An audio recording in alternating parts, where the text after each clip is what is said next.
And now that we are feeling some cooler temperatures, it's a reminder cold and flu season is right around the corner.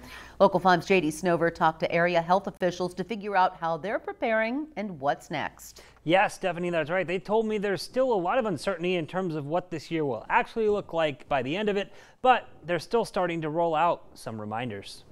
Yeah, it's a little bit hard to tell. We don't have the same data that we usually do, for flu right now. As the calendar flips to September and fall begins, the annual cold and flu season is drawing nearer. We have seen some uptick in flu cases recently, a couple things coming through. That's why the first doses of the flu vaccine have made their way into area doctors' offices. What I'm seeing in our community as a practicing physician, we are seeing a lot more respiratory illnesses. We're seeing a little bit of flu, we're seeing some uptick in COVID, we're seeing a lot of hand, foot, and mouth, so there's a lot of viral respiratory illnesses going around right now. National data shows 47% of U.S. adults got the jab last year, while state data shows about 35.5% of Iowa's population participated.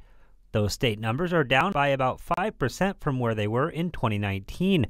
For those who do choose to get vaccinated, doctors say between now and Halloween is the ideal time. As the weather gets colder, too, people tend to, be indoors more. And when you're indoors, you're in closer spaces with each other, so those viruses are typically passed through, respiratory sneezes, coughing, all of that.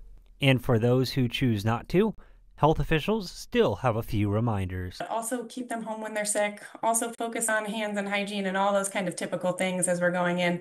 They seem small, but added up together, they actually do make a really big impact. Now, the Iowa Department of Health and Human Services will start to release their weekly reports on respiratory illnesses in just about a month. Stephanie.